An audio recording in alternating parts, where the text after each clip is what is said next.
Hello friends, welcome to MH education lab.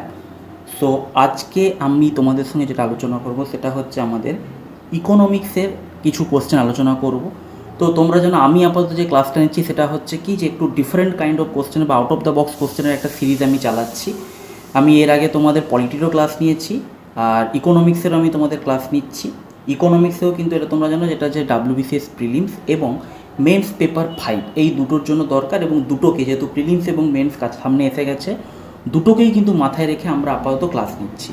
এবং এই ক্লাসটা একটু ভালো করে দেখো, কারণ আমি জানি ইকোনমিক্সে সবারই কিন্তু কম বেশি একটু সমস্যা হয়, একটু দুর্বলতা থাকে। অতএব সেই কারণে আমি তোমাদেরকে বলবো এই ক্লাসটা কিন্তু স্পেশালি একটু ভালো করে দেখো, তোমাদের দেখে উপকার হবে। তো শুরু করা যাক। আজকের ফার্স্ট কোশ্চেন দেখো কি বলা হচ্ছে। আজকের ফার্স্ট কোশ্চেনটা বলা হচ্ছে, which of the following institution publishes the financial stability report FSR in India. FSR বা আমাদের একটা ফাইন্যান্সিয়াল স্টেবিলিটি রিপোর্ট থাকে, এটাকে পাবলিশ করে কোন ইনস্টিটিউট? তো এখানে তোমাদের সঠিক উত্তরটা কী হবে? এখানে তোমাদের সঠিক উত্তরটা হয়ে যাবে অপশান এ, RBI। RBI হচ্ছে তোমাদের আমাদের দেশের ফাইন্যান্সিয়াল স্টেবিলিটি রিপোর্ট পাবলিশ করে। এটা কি এটা কি রিপ্রেজেন্ট করে? FSR যেটা FSRটা রিপ্রেজেন্ট করে তোমরা দেখতে পাচ্ছ, represents the collective assessment of financial stability and development council. অর্থাৎ আমাদের হচ্ছে অর্থনৈতিক স্থিরতা কতটা আছে এবং আমাদের কী হারে হচ্ছে ডেভেলপমেন্ট হচ্ছে, এই সমস্ত জিনিসকে করে একসঙ্গে এক জায়গায় হচ্ছে রিপ্রেজেন্ট করে। সেটা হচ্ছে কি FSR বা ফাইন্যান্সিয়াল স্টেবিলিটি রিপোর্ট। এবং এটা হচ্ছে লক্ষ্য নজর করে কি, এটা লক্ষ্য নজর বা পাবলিশ করে, যেটা পাবলিশ করে হচ্ছে RBI। আচ্ছা, এখানে একটা জিনিস তোমাদেরকে বলে দিই, এখানে RBI পাবলিশ করে কিন্তু এর পিছনে কিন্তু আরও অনেকে কাজ করে। ঠিক আছে, এটা জিনিসটা তোমাদেরকে মাথায় রাখতে হবে। শুধু RBI একা করে না, এর পিছনে কিন্তু সেবিও থাকে। এর পিছনে কি থাকে? এর পিছনে কিন্তু সেবি থাকে। RBI জাস্ট পাবলিশ করে, কিন্তু RBI এতে যুক্ত, RBI এটা তৈরি করতে সাহায্য করে, কিন্তু RBI শুধু একা করে না, RBIয়ের সঙ্গে সেবিও থাকে। এই জিনিসটা তোমাদেরকে মাথায় রাখতে হবে।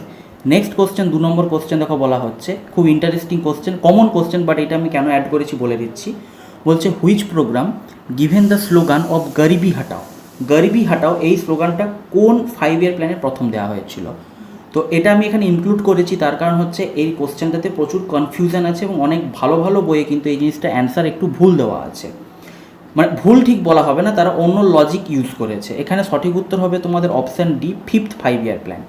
এবার দেখো, যেটা তোমাদের বলছিলাম যে প্রবলেম যেটা হয় সেটা হচ্ছে আমাদের অ্যাকচুয়ালি দেখতে গেলে 5 ইয়ার প্ল্যান 4, 5 এবং 6 এই 3টে 5 ইয়ার প্ল্যানেরই কোর যে আমাদের এটা ছিল, উদ্দেশ্য ছিল, সেটা ছিল গরিবি হাটানো বা পভার্টি অ্যাবলিশন। কিন্তু এই যে গরিবি হাটাও স্লোগানটা, এই স্লোগানটা কিন্তু আমাদের 5 নম্বরে দেওয়া হয়েছে। 5 নম্বর 5 ইয়ার প্ল্যানের সঙ্গে যুক্ত। এটা ভুল আছে কোথায় বলে দিচ্ছি, এটা তোমাদের লুসেন্টের বই দেখবে তোমরা পেয়ে যাবে 4, এটা লুসেন্টের বই আছে 4, আর ইকোনমিক্সের অনেক বই এটাকে দেওয়া হয়েছে 6।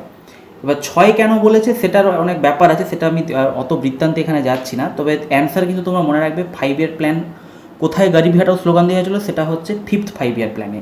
কারণ WBCS সহ অন্যান্য বিভিন্ন কোশ্চেনের কিন্তু অ্যান্সার কিতে 5th 5 ইয়ার প্ল্যানটাকেই ফাইনাল অ্যান্সার ধরা হয়েছে।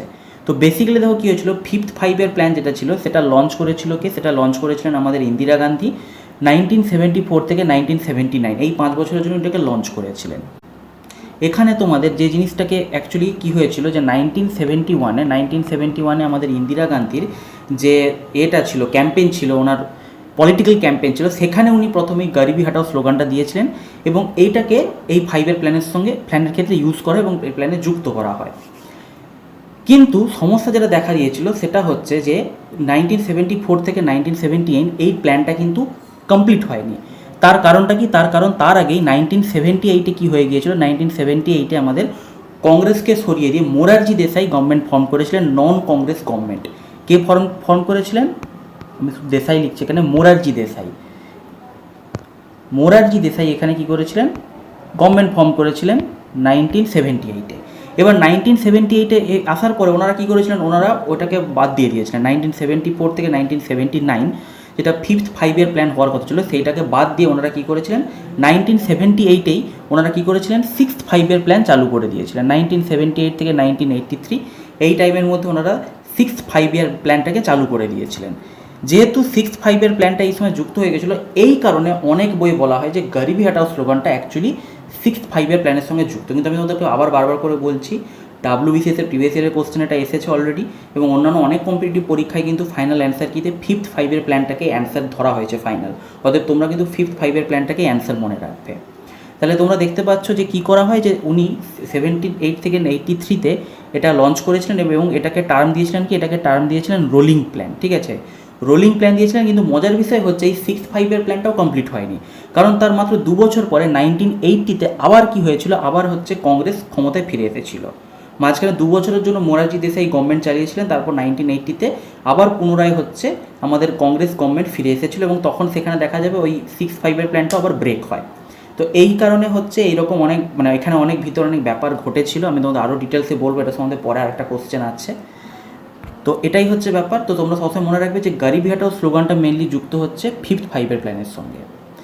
আচ্ছা, তো তোমাদের এখানে একটা কথা বলে দিই যে তোমরা যারা যারা ডাব্লিউবিসিএস প্রিলিমস 2021টাকে টার্গেট করে এগোচ্ছ, তাদের জন্য কিন্তু আমাদের একটা খুব ভালো মক টেস্টের সিরিজ লঞ্চ করা হয়েছে। তোমরা কিন্তু এই মক টেস্টের সিরিজটা অবশ্যই অ্যাভেল করতে পারো, সমস্ত ডিটেলস এখানে দেওয়া আছে, এবং 50% ডিসকাউন্টের জন্য আমার নামের কোড SUBA50 তোমরা ইউজ করতে পারো। SUBA50 ইউজ করে তোমরা কিন্তু এই কোর্সের উপরে পুরো 50% ডিসকাউন্ট পেয়ে যাবে।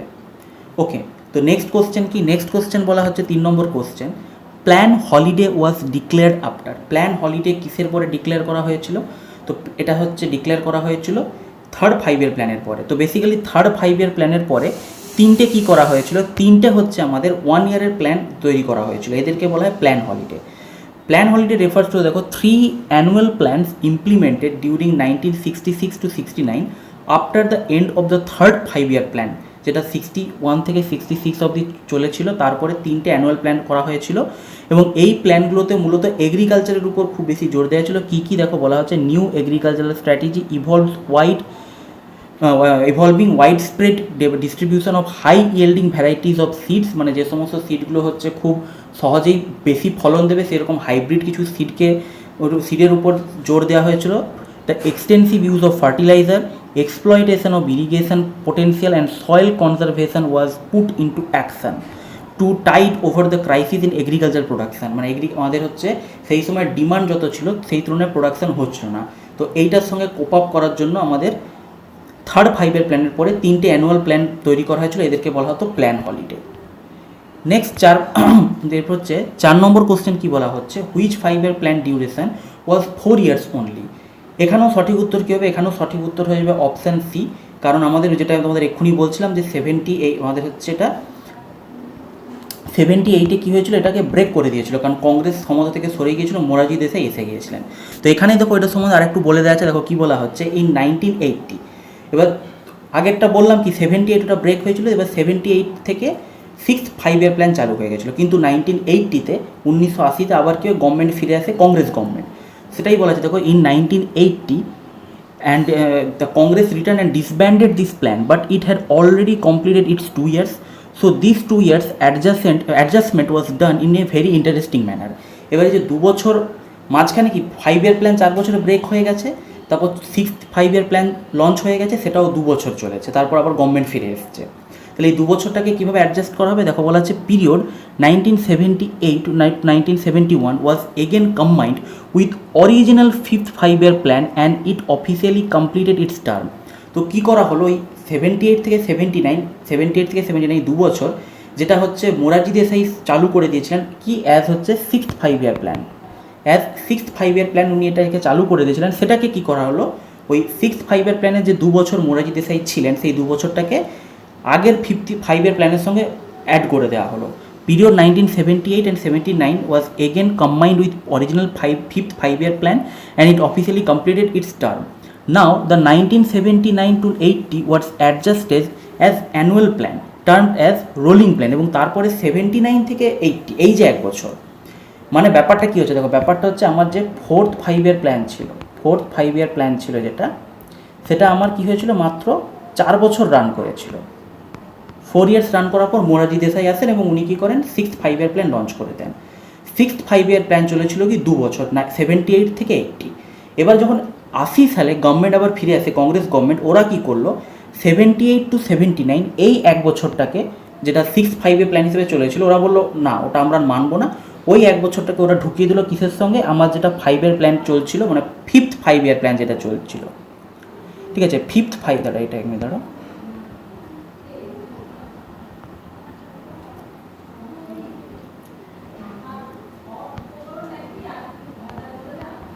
যে ফিফথ 5 ইয়ার প্ল্যানটা ছিল সেটার সঙ্গে কী করা, সেটা 4 বছর চলেছিল আগে, তার সঙ্গে এই 1 বছরটাকে অ্যাড করা হলো 78 79, আর বাকি যে 1 বছর পড়ে থাকলো 79 to 80 সেটাকে আলাদা করে একটা অ্যানুয়াল প্ল্যান হিসেবে রেখে দেওয়া হলো, নাম দিয়ে দেওয়া হলো রোলিং প্ল্যান। তো এখানেও তোমাদের এই জিনিসটা মাথায় রাখতে হবে, তোমাদের যদি কোনো কোশ্চেন করে যে রোলিং প্ল্যান কি, রোলিং প্ল্যান হচ্ছে এইটা।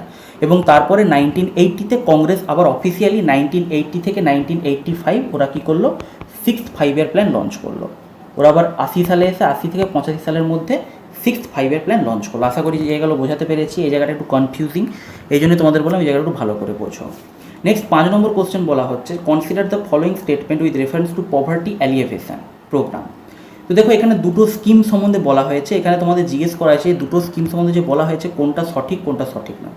তো এখানে তোমরা ভিডিওটা একটু পজ করে দেখে নিও কোনটা কি, তারপর তোমরা অ্যান্সারটা করো। এখানে তোমাদের সঠিক উত্তর হয়ে যাবে হচ্ছে অপশান ডি, নাইদার নর, কোনোটাই সঠিক নয়। তার কারণ কি, তার কারণটা হচ্ছে দেখো এখানে কোশ্চেনে বলা হয়েছে কি যে অন্নপূর্ণা স্কিম হচ্ছে started by government in 1999 to 2000 to provide food to people identified as BPL families.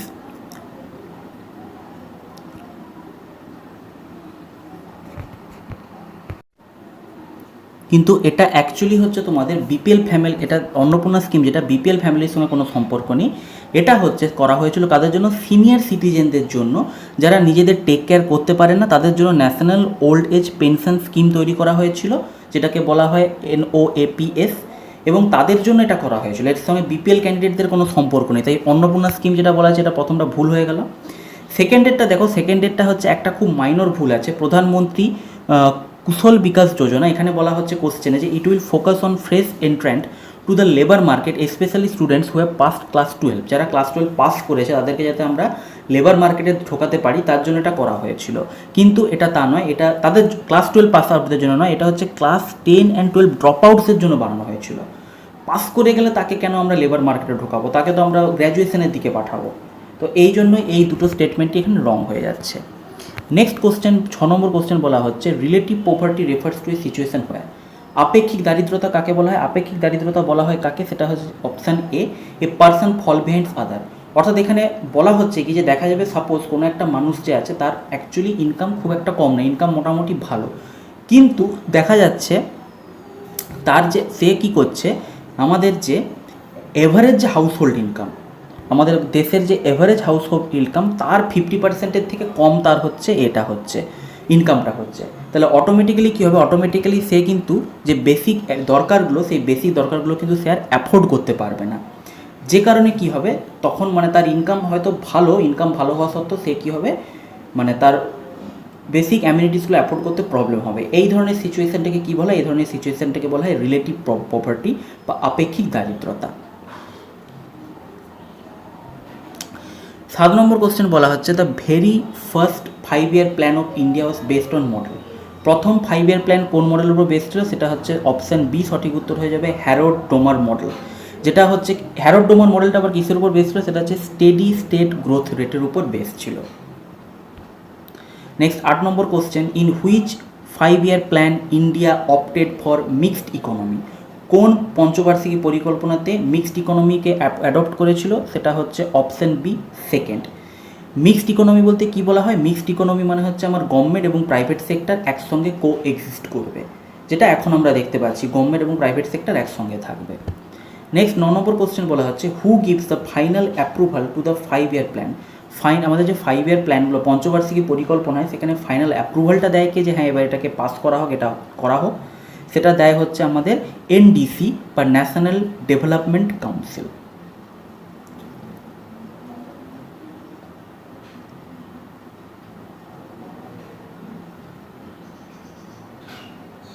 ঠিক আছে, এটা হচ্ছে তোমাদের এক সময় কী ছিল, দেখা তোমাদের এখন নিচে লেখা আছে যে NDC was the final authority that use to give final approval to the 5 year plans. The decades old 5 year plans have been replaced by 3 year action plan which will be a part of 7 year strategy paper and a 15 year vision document। ঠিক আছে, তো আগে হচ্ছে আমাদের 5 year plan ছিল, এখন সেটাকে 3 year action প্ল্যানতে replace করে দেওয়া হয়েছে। সেটা হচ্ছে আবার কিসের আন্ডারে আসবে, সেটা আসবে হচ্ছে আমার 7 ইয়ার স্ট্র্যাটেজি পেপার এবং 15 ইয়ার ভিশন ডকুমেন্ট এগুলোর আন্ডারে আসবে। মানে 7 ইয়ার এবং 15 ইয়ারের যে ভিশন বা 7 ইয়ার স্ট্র্যাটেজি প্ল্যান বা 15 ইয়ার ভিশন ডকুমেন্ট সেগুলোকে এবার তিন বছরের অ্যাকশন প্ল্যানে ছোটো ছোটোভাবে ভাগ করে দেওয়া হয়েছে এবং এই 3 ইয়ারের অ্যাকশন প্ল্যানগুলো পঞ্চবার্ষিক পরিকল্পনাকে রিপ্লেস করে দিয়েছে। নেক্সট 10 নম্বর কোশ্চেন বলা হচ্ছে, দেখো the price at which the government purchases food grains for maintaining the public distribution system and for building a buffer stocks is known as. যে দামে গভর্নমেন্ট কী করে কোনো একটা জিনিসকে মানে ফুড গ্রেন খাদ্যশস্যকে কেনে এবং পাবলিক ডিস্ট্রিবিউশন সিস্টেমটাকে ঠিকঠাকভাবে মেনটেন করে রাখে, সেটাকে কি বলা হয়? সেটাকে বলা হয় অপশন বি প্রক্রিওরমেন্ট প্রাইসেস। প্রক্রিওরমেন্ট প্রাইসেস কি, তার ডেফিনেশনই হচ্ছে এইটাই, কোশ্চেন যেটা আছে সেটাই হচ্ছে ডেফিনেশন, প্রক্রিওরমেন্ট প্রাইস কি। নেক্সট 11 নম্বর কোশ্চেন বলা হচ্ছে, which one of the following states is the first state to impose agricultural income tax in India? কৃষি ব্যবস্থার উপরে আয়কর প্রথম বসিয়েছিল কোন রাজ্য? সেটা মনে রাখবে, সেটা হচ্ছে option D Bihar. Bihar is the first state to impose agricultural income tax in India. Agricultural income tax is levied on the income from agriculture. At present, agriculture is subjected to two different taxes, and they are agricultural income tax and land tax. They are levied by state government, and Bihar was the first state to levy a tax on agricultural income in 1938. 1938 Bihar প্রথম এটা করেছিল এবং এটা তোমাদের মাথায় রাখতে হবে যে এখন বর্তমানে কিন্তু এগ্রিকালচারাল ট্যাক্স দু ধরনের হয়ে থাকে, একটা হচ্ছে এগ্রিকালচারাল ইনকাম ট্যাক্স আর একটা হচ্ছে এগ্রিকালচারাল ল্যান্ড ট্যাক্স। নেক্সট 12 নম্বর কোশ্চেন বলা হচ্ছে, which agency is responsible for procurement, distribution and storage of food grain production in India? মানে আমাদের ভারতবর্ষের হচ্ছে ফুড গ্রেন বা খাদ্যশস্য সংক্রান্ত সেটাকে স্টোর করে রাখা, ডিস্ট্রিবিউশন, স্টোরেজ সমস্ত কিছু কে করে থাকে? সেটা করে থাকে, এটা নাম থেকে বুঝতে পারছো, option B food corporation of India. এটা হচ্ছে 1964-তে ফুড কর্পোরেশন অ্যাক্টের আন্ডারে এটাকে তৈরি করা হয়েছিল।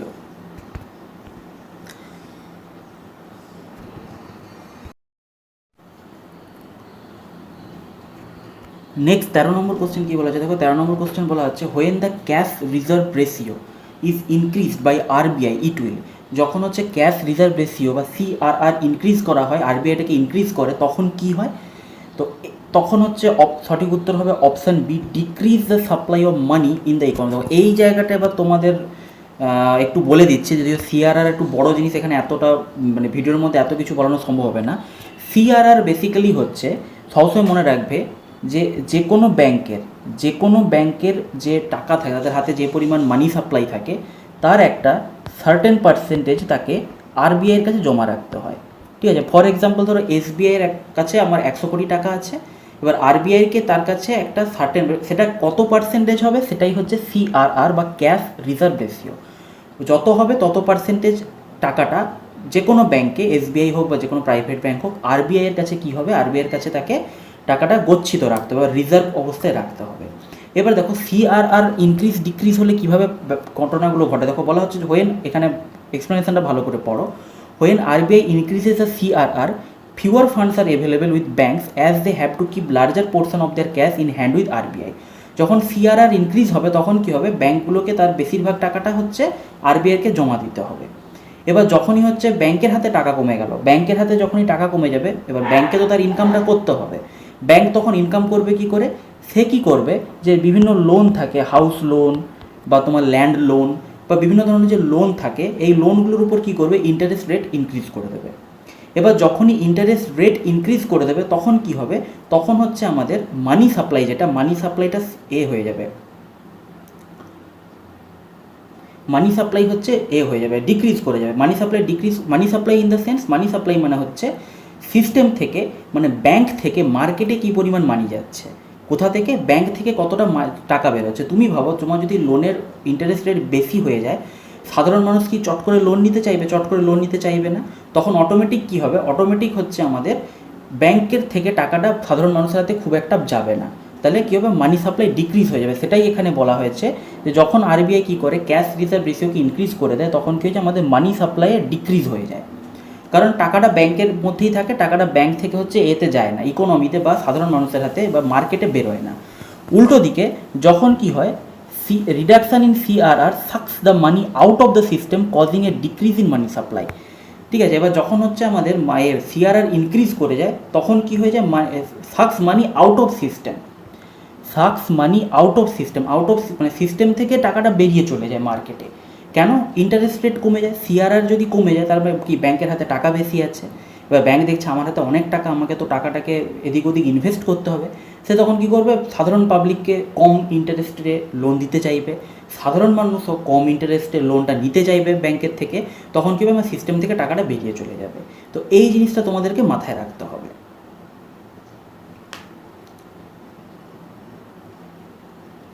আচ্ছা, এখানে একটা জিনিস একটু ভুল আছে, এটা এখানে ভুল আছে, ঠিক আছে। এটা হবে ইনক্রিজ, হয়ে reduction in CRR sucks the money out of the system causing increase in money supply. কারণ সিআরআর যখন ইনক্রিজ করবে তখন হচ্ছে আমার মানি সাপ্লাই ডিক্রিজ হয়ে যাবে, আর যখন সিআরআর রিডাকশান হবে তখন মানি সাপ্লাই ইনক্রিজ হয়ে যাবে। তো এই জায়গাটা তোমরা যদি এখনও বুঝতে না পেরে থাকো, প্রবলেম হয়ে থাকে, আমাকে বলবে, আমি দরকার হলে সিআরআরের উপরে একটা শর্ট ভিডিও বানিয়ে দেবো যে সিআরআর জিনিসটা কী। নেক্সট 14 নম্বর কোশ্চেন বলা হচ্ছে কি, what is the mandate of the KV Kamath committee formed by Reserve Bank of India.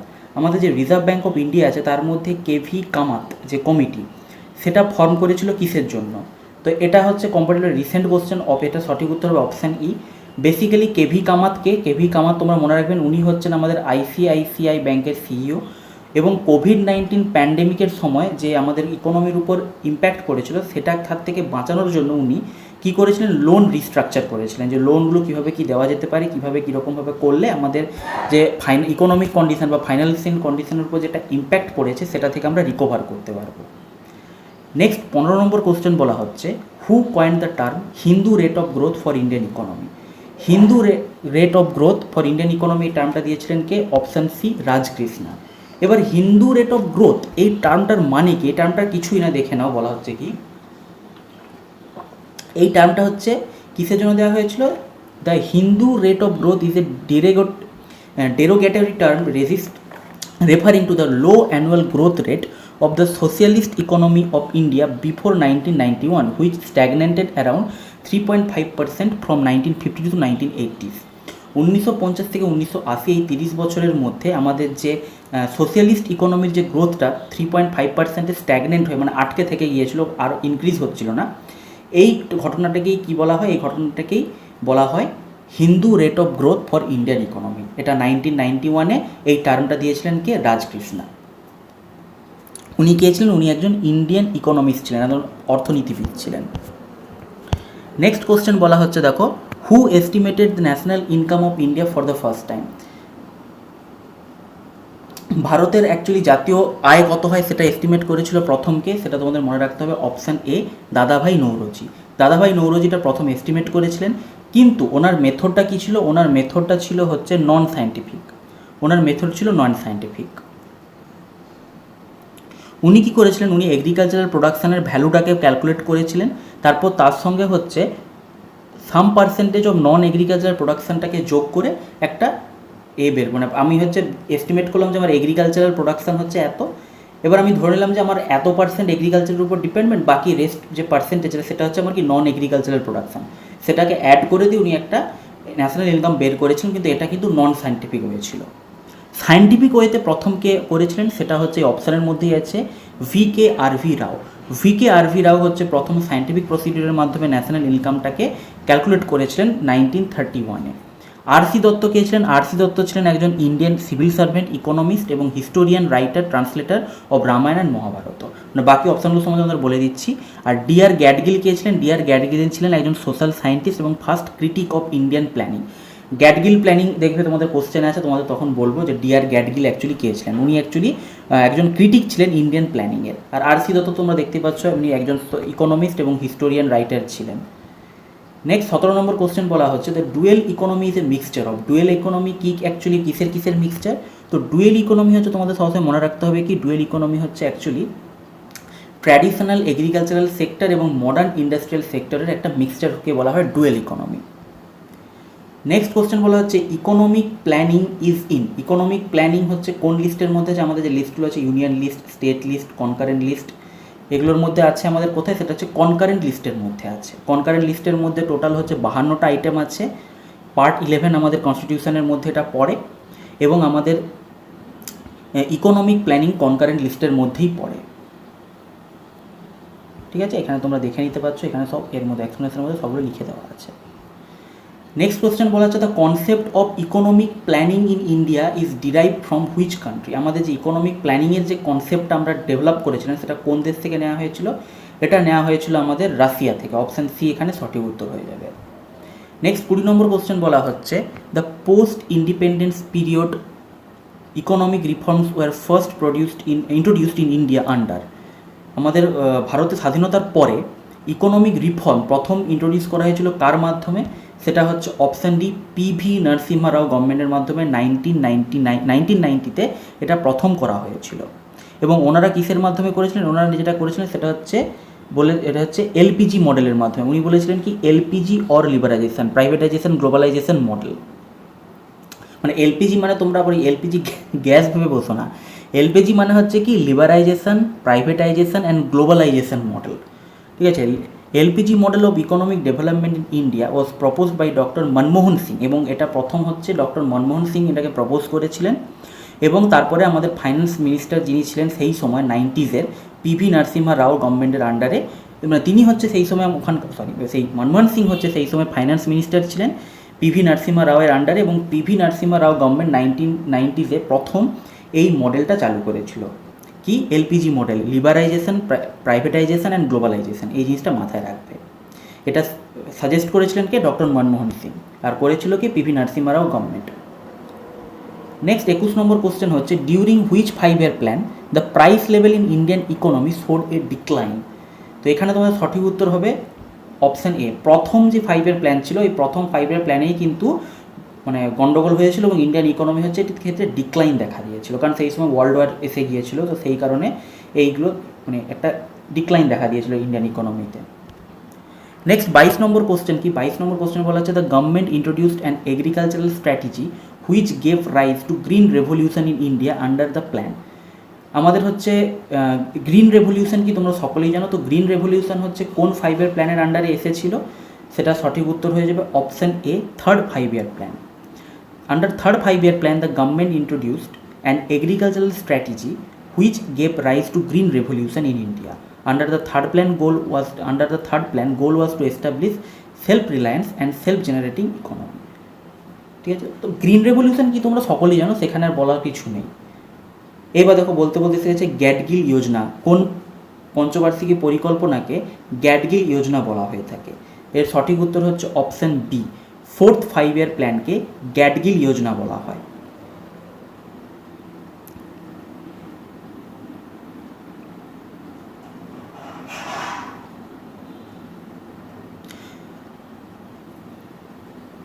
Next 24 number question হচ্ছে the context of Indian 5-year plans a shift in the pattern of industrialization with lower emphasis of heavy industries and more on infrastructure being in.